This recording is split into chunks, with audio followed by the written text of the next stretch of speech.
Imagine le pouvoir de faire en sorte que quelqu'un court désespérément à ta rencontre, dominé par un désir incontrôlable d'être à tes côtés. Non, ce n'est pas de la manipulation, c'est le résultat surprenant d'appliquer les secrets millénaires du stoïcisme dans tes relations. Ce que les anciens philosophes ont découvert, et que personne ne t'a jamais dit, c'est qu'en maîtrisant ton propre esprit, tu deviens irrésistible. Cette vidéo révèle les techniques cachées qui transformeront complètement ta présence, faisant en sorte que cette personne spéciale ne puisse pas cesser de penser à toi. En seulement quelques jours, tu remarqueras le changement. Soudainement, tu seras poursuivi, désiré, recherché. La philosophie qui a conquis les empereurs peut désormais conquérir le cœur que tu désires. Prépare-toi à découvrir la méthode qui fera courir n'importe qui désespérément pour être avec toi. T'es-tu déjà demandé pourquoi certaines personnes semblent attirer les autres sans effort? C'est comme si elles avaient un aimant invisible qui attire ceux qu'elles désirent. Ce n'est ni de la magie ni une coïncidence. C'est le résultat de l'application des principes stoïciens qui transforment complètement ton énergie et ta présence. Pense-y un instant. Lorsque tu es désespéré par l'attention de quelqu'un, que se passe-t-il? Exactement. Cette personne s'éloigne. C'est comme si elle pouvait ressentir ton besoin, et cela, au lieu de l'attirer, la repousse. Les stoïciens comprenaient parfaitement que ce que tu poursuis fuit de toi. Le premier secret pour créer cette attraction magnétique est paradoxal. Arrête de poursuivre. Quand tu arrêtes de courir après quelqu'un, tu crées un espace que cette personne voudra remplir. C'est comme créer un vide qui demande naturellement à être complété. Ce n'est pas de la manipulation, c'est comprendre comment fonctionnent les émotions humaines. Imagine que tu es un phare au milieu de l'océan. Tu ne poursuis pas les bateaux, tu ne supplies pas qu'ils s'approchent de toi. Tu brilles simplement de ta propre lumière, constante et sûre. Les bateaux naviguent naturellement vers toi, cherchant orientation et sécurité. Marc Aurèle, l'un des grands stoïciens, écrivait dans ses méditations que la tranquillité est la plus grande des conquêtes. Et il avait raison. Lorsque tu cultives une calme intérieure, une sécurité en toi-même que rien ne peut perturber, tu deviens irrésistible. Pas parce que tu essaies de l'être, mais parce que tu es authentique. Salut à tous ceux qui nous regardent depuis différentes parties du monde, à tous nos amis de la France, du Canada, de la Belgique, de la Côte d'Ivoire, du Cameroun, des États-Unis, du Maroc, de l'Île-de-France, d'Algérie, d'Haïti, du Togo et bien sûr au reste de nos frères et sœurs. Bienvenue sur Vision Stoïcienne. C'est toujours un plaisir de me connecter avec vous en partageant des idées profondes issues du vaste monde. N'oubliez pas de cliquer sur « J'aime », de partager cette vidéo avec vos proches, de vous abonner à notre chaîne et d'activer la cloche de notification pour rester informé de nos contenus les plus récents. Chaque geste compte pour nous aider à faire grandir cette communauté dédiée à la sagesse et à l'épanouissement. Le deuxième élément de cette attraction magnétique est ton autosuffisance émotionnelle. Lorsque tu montres que tu vas bien avec toi-même, que tu n'as besoin de personne pour te compléter, paradoxalement, tu deviens plus attractive. Les gens veulent être avec quelqu'un qui ne les a pas besoin désespérément, mais qui les choisit librement. Zénon de Citium, le fondateur du stoïcisme, enseignait que le bonheur consiste à être en harmonie avec la nature. En termes de relation, cela signifie accepter le flux naturel de l'attraction sans le forcer. Lorsque tu t'alignes avec ce principe, tu arrêtes de lutter contre le courant et tu commences à naviguer avec lui. Appliquons cela de manière pratique. Lorsque tu interagis avec cette personne qui t'intéresse, respire profondément et souviens-toi. Tu n'as pas besoin de sa validation pour être précieuse. Parle depuis un endroit de calme et de sécurité. Partage tes idées, tes rêves, mais sans attente désespérée de validation. Observe comment les dynamiques changent lorsque tu parles depuis cette sécurité intérieure. Tes mots prennent du poids, tes silences créent de l'intrigue, ta présence génère de la curiosité. Tu n'es plus quelqu'un qui poursuit, mais quelqu'un qui attire. Le troisième composant de cette attraction magnétique est la constance. Les stoïciens valorisent énormément la cohérence entre pensée, parole et action. Lorsque tu es consistante dans tes principes, dans tes limites, dans la manière dont tu te traites toi-même et les autres, tu génères de la confiance. Et la confiance est l'un des éléments les plus attractifs qui existent. Pense aux personnes que tu admires le plus. Elles sont sûrement constantes dans leurs valeurs, elles ne changent pas au gré du vent. Elles maintiennent leur centre, même dans les situations les plus difficiles. Cela génère un respect profond, et le respect est la base de l'attraction durable. Épictète, un autre grand stoïcien, disait « Fais tenir uniquement ce qui dépend de toi ». Dans le contexte des relations, cela signifie te concentrer sur ce que tu peux réellement contrôler, ton attitude, tes pensées, tes actions. Tu ne peux pas contrôler ce que ressent l'autre personne, mais tu peux cultiver ton propre jardin intérieur. Lorsque tu cesses de t'obséder à contrôler les sentiments de l'autre personne et que tu te concentres sur l'être la meilleure version de toi-même, quelque chose de magique se produit. Tu deviens magnétique, non pas parce que tu essaies de manipuler, mais parce que tu brilles de ta propre lumière. Le quatrième élément de cette attraction est la capacité d'être présente. Dans un monde rempli de distractions, quelqu'un qui sait être totalement présent est comme un oasis dans le désert. Lorsque tu es avec cette personne spéciale, laisse ton téléphone de côté, regarde-la dans les yeux, écoute pour comprendre et non seulement pour répondre. Cette qualité d'attention est extrêmement rare et donc extrêmement précieuse. Les stoïciens pratiquaient la pleine conscience bien avant que cela devienne à la mode. Sénèque conseillait de vivre chaque jour comme s'il était complet en soi-même, sans anxiété pour l'avenir, ni regret pour le passé. Lorsque tu appliques cette philosophie à tes relations, chaque rencontre devient plus significative. Enfin, le cinquième élément de cette attraction magnétique est ta capacité à gérer l'adversité avec grâce. Rien n'est plus attractif que quelqu'un qui garde son calme lorsque tout s'effondre autour de lui. Les stoïciens comprenaient que la véritable épreuve du caractère ne réside pas dans les moments faciles, mais dans la manière dont nous répondons aux défis. Lorsque tu fais face aux problèmes avec calme et détermination, sans drames inutiles, sans accuser les autres, tu montres une force intérieure qui est magnétique.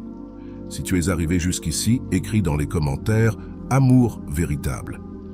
Les gens veulent être proches de quelqu'un qui les inspire à devenir meilleurs, qui leur montre comment naviguer à travers les tempêtes de la vie avec dignité. Alors souviens-toi, la véritable attraction magnétique ne provient pas de tours ni de techniques superficielles. Elle vient de la culture d'un jardin intérieur beau, d'être un phare de stabilité et d'authenticité dans un monde chaotique.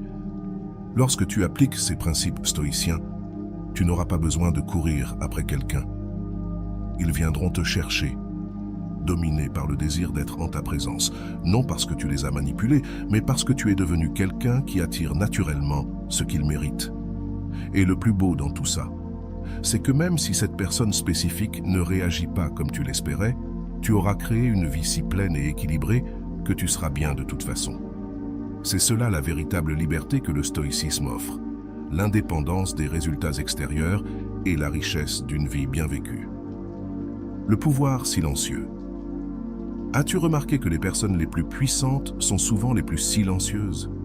Elles n'ont pas besoin de hausser la voix pour que tout le monde les entende. Elles n'ont pas besoin de parler sans arrêt pour prouver qu'elles sont importantes. Leur silence communique plus que 1000 mots. C'est le pouvoir silencieux que le stoïcisme t'apprend à cultiver et qui fera en sorte que cette personne spéciale court désespérément à ta rencontre. Dans un monde où tout le monde crie pour attirer l'attention, où les réseaux sociaux nous poussent à partager chaque pensée, chaque repas, chaque moment, le silence est devenu un luxe rare. Et comme tout ce qui est rare, il a une valeur immense. Lorsque tu apprends à maîtriser le pouvoir du silence, tu deviens un mystère que les autres veulent résoudre. Pense à la dernière fois que quelqu'un t'a laissé en vue ou n'a pas répondu immédiatement à ton message. N'as-tu pas ressenti une envie presque irrépressible de savoir ce qui se passait? Ne t'es-tu pas demandé ce qu'il faisait, pourquoi il ne répondait pas? Cet espace vide s'est rapidement rempli de tes pensées, de ton imagination. Et probablement, cette personne a occupé plus d'espace dans ton esprit pendant ce silence que si elle t'avait répondu immédiatement. Les stoïciens comprenaient parfaitement le pouvoir du silence. Épictète disait « Le silence est parfois la réponse la plus puissante. Nous avons 2 oreilles et une bouche pour écouter plus et parler moins. Il ne s'agit pas d'utiliser le silence comme un outil de manipulation, mais de comprendre sa véritable valeur dans les relations humaines. Le premier aspect du pouvoir silencieux est l'écoute active. Lorsque tu écoutes réellement quelqu'un, sans interrompre, sans préparer ta réponse pendant que l'autre parle, sans regarder ton téléphone, tu crées une connexion profonde, ce qui est extrêmement rare de nos jours. Les gens se sentent vraiment vus, vraiment valorisés, quand tu les écoutes avec toute ton attention. Imagine une conversation où tu regardes la personne dans les yeux, où tu acquiesces doucement, où tu laisses de petits silences qui montrent que tu traites ses paroles. Tu ne te précipites pas pour parler de toi-même, tu ne changes pas de sujet, tu ne cherches pas à rivaliser avec une meilleure histoire. Tu es simplement là, pleinement présente. Ce type d'attention est addictif. Celui qui la reçoit en voudra toujours plus.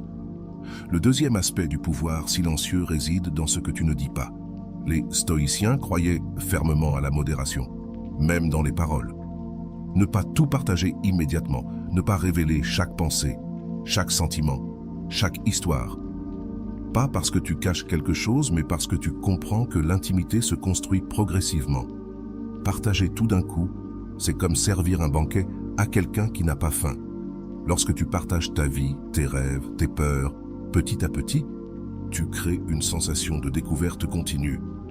L'autre personne a l'impression que chaque conversation avec toi révèle une nouvelle couche, une nouvelle facette, et cela maintient l'intérêt, la curiosité, l'envie d'en savoir plus. Le troisième élément du pouvoir silencieux est la capacité de ne pas réagir immédiatement. Les stoïciens pratiquaient ce qu'ils appelaient la pause stoïque, ce moment entre un stimulus et notre réponse où réside notre pouvoir. Lorsque quelqu'un dit quelque chose qui te blesse, lorsque tu reçois un message confus, lorsque l'autre agit de manière inattendue, ton premier réflexe peut être de réagir émotionnellement. Mais si tu peux faire une pause, respirer et répondre depuis le calme, plutôt que de réagir depuis l'émotion, tu démontres une force intérieure magnétique. Tu n'as pas besoin d'exploser en drame, tu n'as pas besoin de revendiquer, tu n'as pas besoin de montrer tes blessures. Le pouvoir silencieux se manifeste dans cette capacité à garder son calme, même lorsque c'est plus facile de le perdre. Marc Aurèle a écrit « Ne te perturbe pas, rien de nouveau ne se passe, de ce qui ne se soit déjà produit auparavant. » Lorsque tu appliques cette sagesse à tes relations, tu cesses d'exagérer chaque petit problème, chaque malentendu, et cela te rend beaucoup plus attractive que quelqu'un qui transforme chaque désaccord en une crise. Si tu es arrivé jusqu'ici, écris dans les commentaires « Amour sincère ». Le quatrième aspect du pouvoir silencieux réside dans la communication non verbale. Ta posture, ton regard, la façon dont tu occupes l'espace, tout cela communique bien plus que ce que tu crois. Les stoïciens prêtaient une grande attention à leur comportement physique, comprenant que le corps et l'esprit sont interconnectés. Lorsque tu entres dans une pièce avec le dos droit, avec un sourire serein, avec des mouvements doux mais assurés, tu communiques de la confiance sans dire un mot. Lorsque tu regardes dans les yeux sans éviter le regard, mais sans être intimidant, tu crées une connexion. Lorsque ton langage corporel est en harmonie avec tes paroles, tu génères de la confiance. Ce type de présence physique consciente est extrêmement attrayant. C'est comme un aimant invisible qui attire l'attention, génère du respect et éveille l'intérêt. Tu n'as pas besoin de vêtements voyants ni de maquillage excessif. La véritable présence vient de l'intérieur et se manifeste dans chaque petit geste. Le cinquième élément du pouvoir silencieux est de savoir quand se retirer. Les stoïciens valorisent le temps seul, le moment de l'introspection. Sénèque a écrit longuement sur l'importance de la solitude pour la clarté mentale. Lorsque tu appliques cela à tes relations, tu comprends que tu n'as pas besoin d'être constamment disponible.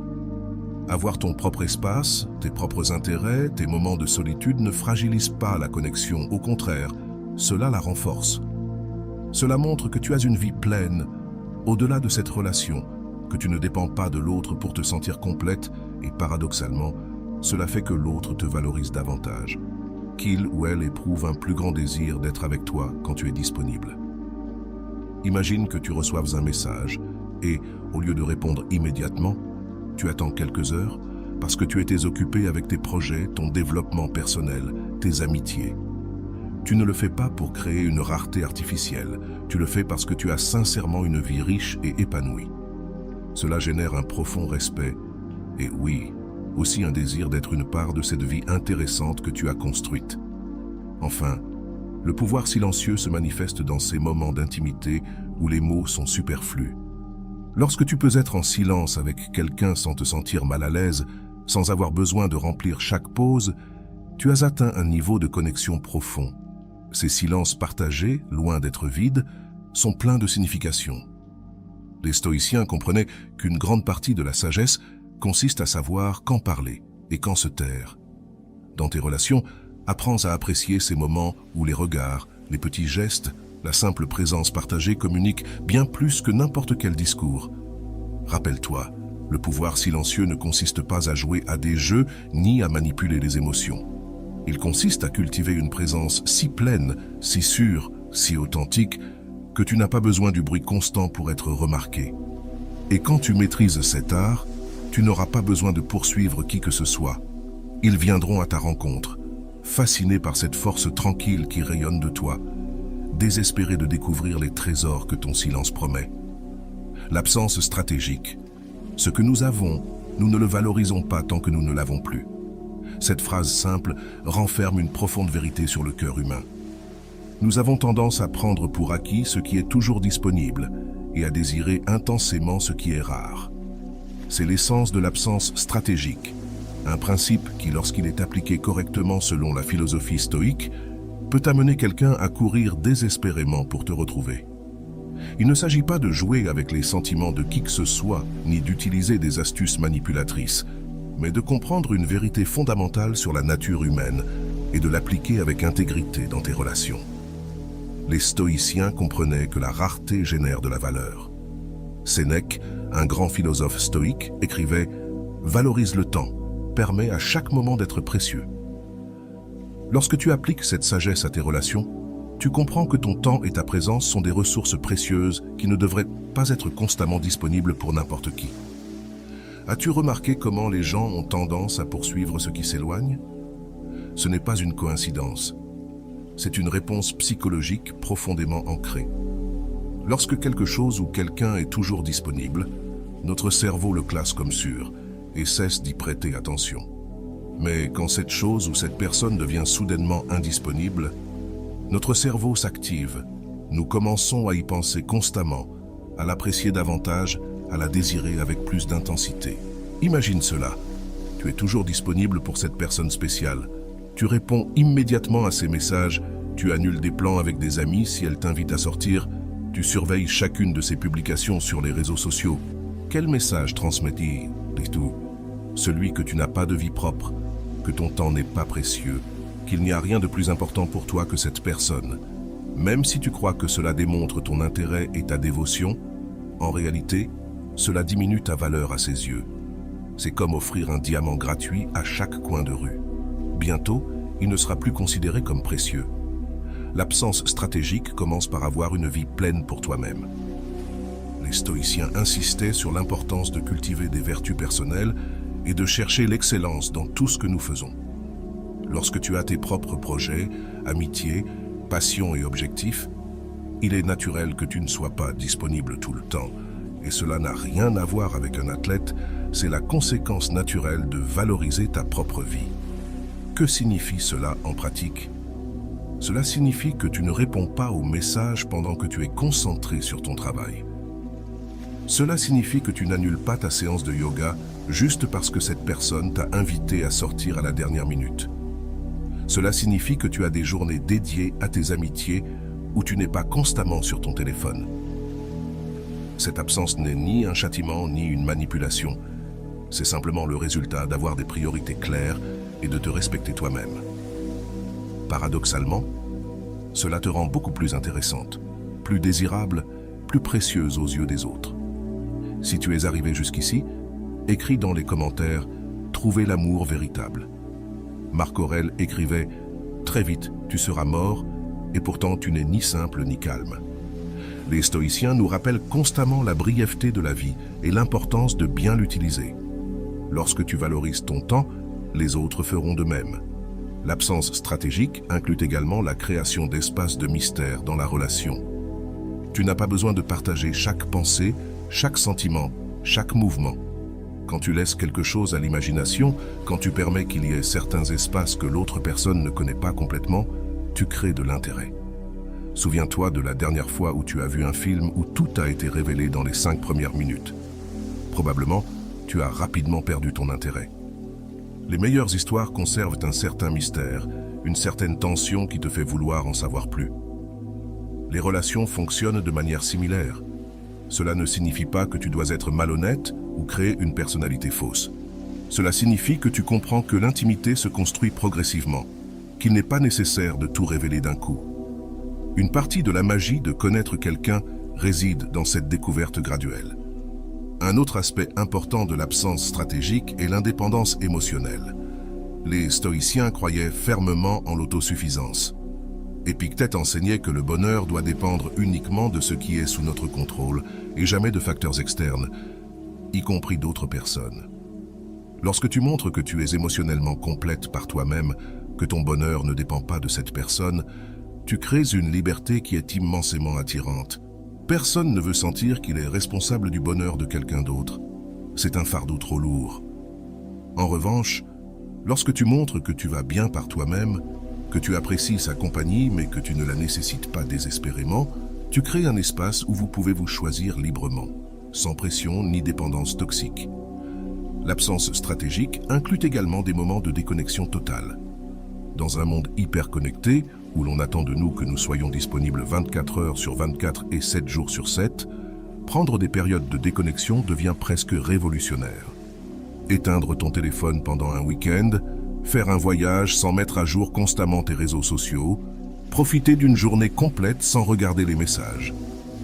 Ces moments ne te bénéficient pas seulement en te donnant de l'espace pour te reconnecter avec toi-même, mais ils créent aussi un vide que l'autre personne ressent profondément. Tout à coup, elle ne sait pas ce que tu fais, avec qui tu es, ce que tu penses, et dans cet espace, elle commence à te manquer, à apprécier ta présence, à désirer ton retour. Enfin, l'absence stratégique implique de savoir quand se retirer des situations où l'on ne te valorise pas à ta juste valeur. Les stoïciens comprenaient l'importance de maintenir sa dignité personnelle. Si quelqu'un ne te traite pas avec respect, ne valorise pas ton temps et ta présence, la meilleure stratégie n'est pas de courir après cette personne plus intensément, mais de te retirer avec grâce. Ce retrait n'est ni un ultimatum, ni une manipulation pour obtenir de l'attention. C'est une décision authentique fondée sur ton amour-propre et tes valeurs. Et paradoxalement, c'est souvent cet acte de te valoriser toi-même qui amène l'autre personne à reconsidérer son attitude et à courir vers toi. Rappelle-toi, l'absence stratégique n'est pas un jeu pour manipuler les émotions, c'est une pratique fondée sur l'autorespect, sur le fait d'avoir une vie pleine et sur la compréhension des dynamiques humaines. Lorsque tu l'appliques en suivant ces valeurs, non seulement tu deviens plus attirante pour cette personne spéciale, mais tu construis une vie qui est précieuse indépendamment de toute relation amoureuse. Au cœur de la philosophie stoïque, on trouve une idée révolutionnaire. Ce ne sont pas les événements extérieurs qui nous affectent, mais nos interprétations à leur sujet. Ce principe, aussi simple que profond, est la clé du contrôle mental qui te permettra de transformer complètement tes relations et de faire en sorte que cette personne spéciale court désespérément vers toi. Pense à cela. Lorsque tu reçois un message froid ou lorsque cette personne tarde à te répondre, que se passe-t-il dans ton esprit? Tu commences probablement à créer des histoires. Je ne l'intéresse plus, il ou elle est en colère contre moi. Il ou elle est sûrement avec quelqu'un d'autre. Et ces histoires déclenchent des émotions, anxiété, jalousie, insécurité. Ces émotions, à leur tour, te poussent à agir de manière à éloigner l'autre personne. Messages désespérés, reproches, comportements possessifs. Les stoïciens ont compris que ce cycle destructeur commence dans notre esprit. Épictète, qui fut esclave avant de devenir philosophe, écrivait « Ce ne sont pas les choses qui nous perturbent, mais nos opinions à leur sujet. » Lui, qui avait si peu de contrôle sur les circonstances extérieures de sa vie, a découvert la liberté intérieure qui découle du contrôle de nos pensées. Le premier pas vers le contrôle mental stoïque est la conscience.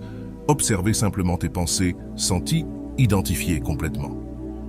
Lorsque tu te surprends à créer des histoires catastrophiques sur ta relation, arrête-toi et réfléchis. Ce n'est qu'une interprétation, pas nécessairement la réalité.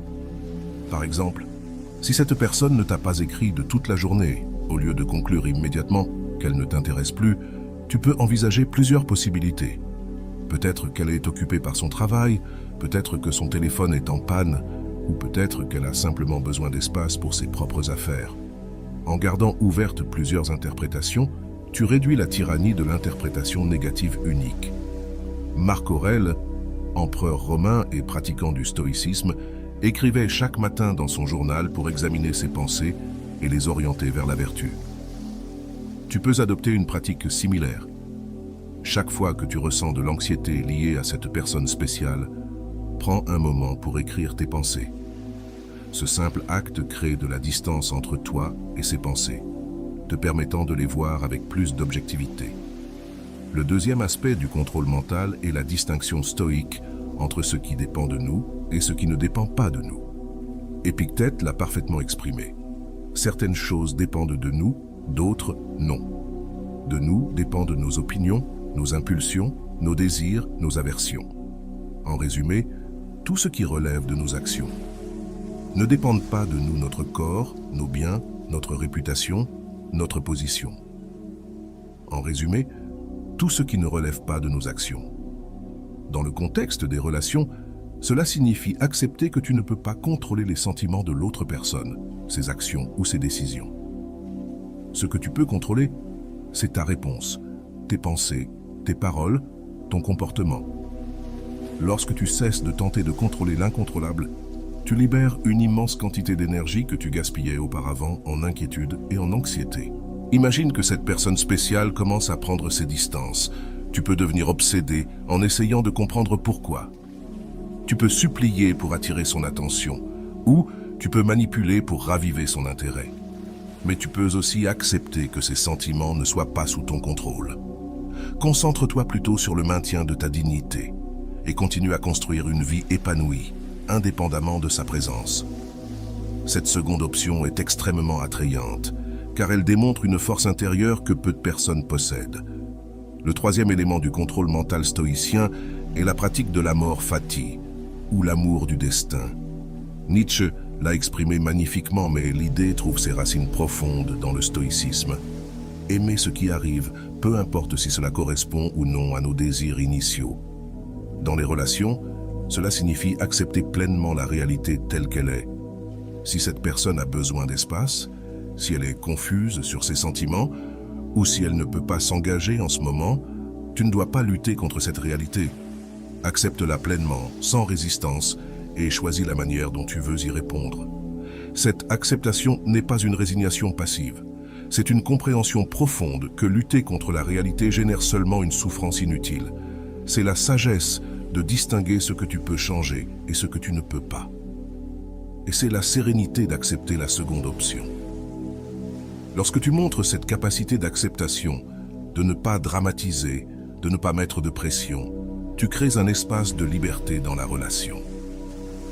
Cet espace est immensément attractif, car l'autre personne sent qu'elle peut être authentique avec toi, qu'elle ne va pas s'effondrer si elle exprime des doutes ou des besoins, et qu'elle est suffisamment forte pour gérer la vérité. Le quatrième aspect du contrôle mental est la discipline de tes pensées. Les stoïciens pratiquaient la pleine conscience bien avant qu'elle ne devienne une tendance. Ils comprenaient que notre esprit, s'il est laissé sans surveillance, tend à vagabonder vers des préoccupations, des peurs et des fantasmes négatifs. La pratique consiste à orienter consciemment tes pensées vers le constructif. Lorsque tu te retrouves obsédé par un message non répondu ou un regard ambigu, redirige délibérément ton attention vers quelque chose de productif. Ton travail, un hobby, une conversation significative avec un ami. Ce n'est pas une manière d'éviter le problème, mais de maintenir la perspective. En ne permettant pas aux pensées anxieuses de dominer ton esprit, tu préserves ton centre et ton pouvoir personnel, ce qui est extrêmement attractif. Peu de choses sont plus magnétiques qu'une personne qui garde son calme et sa clarté mentale, même dans des situations émotionnellement difficiles. Le cinquième élément du contrôle mental stoïcien est la pratique de la visualisation négative ou la préméditation malorum. Les stoïciens imaginèrent régulièrement les pires scénarios possibles, non pas pour s'auto-torturer, mais pour se préparer mentalement et réduire l'impact émotionnel si ces scénarios se réalisaient. Dans le contexte des relations, cela signifie accepter que toutes les connexions humaines sont temporaires, que cette personne qui t'intéresse pourrait s'éloigner, pourrait choisir quelqu'un d'autre ou pourrait simplement décider qu'elle préfère être seule. En contemplant ces possibilités sans drame ni négation, tu réduis ton attachement désespéré. Paradoxalement, cette liberté intérieure, cette absence de besoin désespéré, est précisément ce qui fait que l'autre personne a envie de rester. Personne ne veut se sentir comme une obligation ou un besoin. Tout le monde veut se sentir comme un choix libre. Finalement, le contrôle mental stoïcien se manifeste dans la capacité à gérer le rejet ou la déception avec dignité. Si cette personne spéciale ne répond pas à tes sentiments, ou si la relation n'évolue pas comme tu l'espérais, ta réponse révèle ta véritable force intérieure. Les stoïciens nous enseignent à voir ces moments non pas comme des échecs, mais comme des occasions de pratiquer la vertu, la dignité, la résilience, la compréhension. Lorsque tu réponds au rejet sans drame, sans ressentiment, sans tentative désespérée de changer la vie de l'autre personne, tu fais preuve d'un niveau de maturité émotionnelle qui est extraordinairement rare et attractif. Pense aux personnes que tu admires le plus, elles partagent probablement cette qualité, une sécurité qui n'a pas besoin de se proclamer à grands cris, une confiance qui se manifeste dans de petits gestes, dans la façon de parler calmement, dans la capacité d'écouter sans interrompre, dans le courage de défendre ses principes, même lorsque ce n'est pas populaire. Le troisième élément pour générer un désir inébranlable est la résilience. Les stoïciens comprenaient que la vie est pleine d'obstacles et de difficultés, mais au lieu de les voir comme des problèmes, ils les considéraient comme des opportunités pour renforcer le caractère.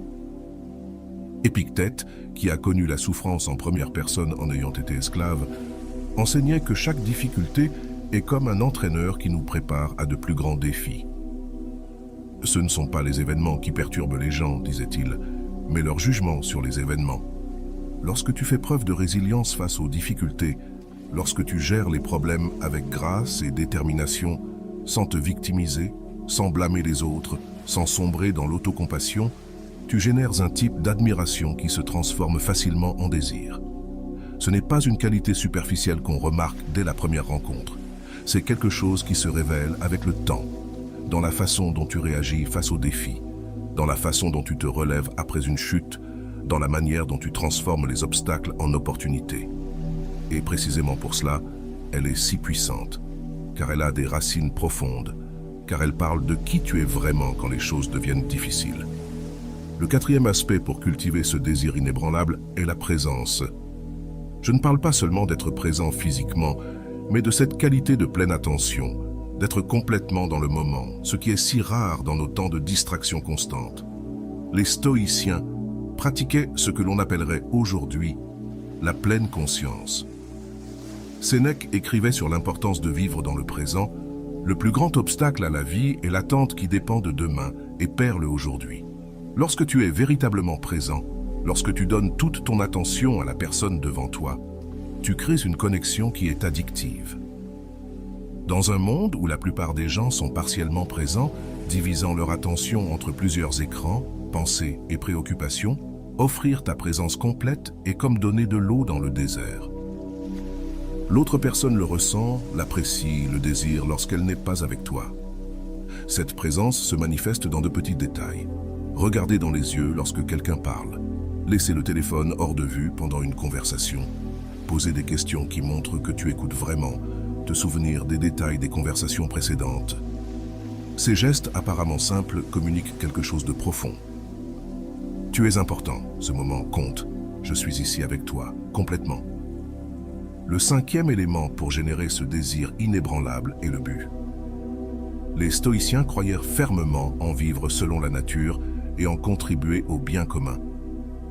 Avoir un but plus grand que soi, une mission qui te passionne, un chemin que tu suis avec détermination, est extrêmement attirant. Lorsque tu as une clarté sur ce que tu veux créer dans ce monde, sur la manière dont tu veux contribuer, sur l'héritage que tu veux laisser, tu irradies une énergie magnétique.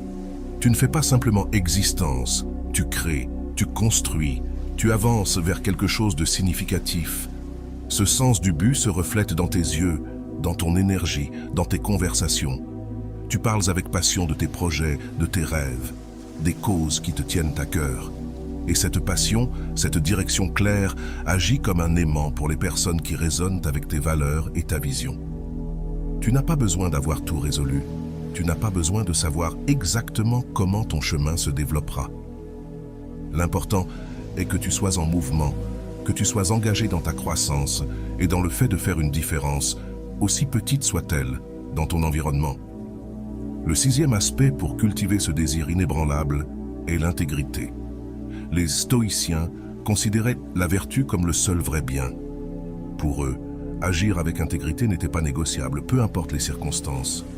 L'intégrité signifie faire ce qui est juste, même lorsque personne ne regarde. Cela signifie tenir sa parole. Cela signifie traiter les autres avec respect et dignité, non pas parce que tu peux en tirer quelque chose, mais parce que c'est ce qui est juste. Dans un monde où la manipulation et la tromperie sont courantes, où les promesses sont facilement brisées, où l'éthique est pliée par commodité, une personne avec une intégrité inébranlable se distingue. Elle génère confiance, inspire le respect et oui, éveille un désir profond, car nous aspirons tous à des personnes en qui nous pouvons avoir une confiance totale. Enfin, le septième élément pour générer ce désir inébranlable est la capacité d'aimer librement, sans attachement désespéré. Les stoïciens comprenaient que l'amour véritable signifie vouloir le bien de l'autre pour lui-même, et non pour ce qu'il pourrait nous apporter. Lorsque tu aimes de cette manière, sans dépendance émotionnelle, sans attentes étouffantes, sans peur de la perte, tu crées un espace de liberté dans la relation qui est incroyablement attirant. L'autre personne ressent qu'elle peut être elle-même avec toi, qu'elle n'est pas utilisée pour remplir un vide intérieur, que ton amour est un cadeau offert librement et non une demande désespérée. Ce type d'amour est rare, car il nécessite un travail intérieur profond. Il exige que tu aies guéri tes blessures, affronté tes peurs et trouvé ta plénitude indépendamment de toute relation externe. Mais précisément pour cela, il est si puissant, car il vient de l'abondance et non du manque. Souviens-toi, le désir inébranlable ne se génère pas avec des astuces, des jeux psychologiques ou de la manipulation. Il se génère en cultivant ces qualités intérieures qui font de toi une personne extraordinaire. Et lorsque tu deviens quelqu'un qui irradie ces qualités, tu n'auras pas à poursuivre les autres, ils viendront désespérément te chercher, attirés par cette lumière intérieure qui brille avec authenticité, but et intégrité. Et voilà, j'espère que vous avez trouvé beaucoup de valeur dans cette vidéo. Merci d'être resté jusqu'à la fin de cette vidéo, j'adore quand vous faites ça. Si vous voulez une autre vidéo sur ce sujet, écrivez en commentaire « J'en veux encore plus ». J'espère vous revoir dans une autre vidéo. Prends soin de toi et à bientôt.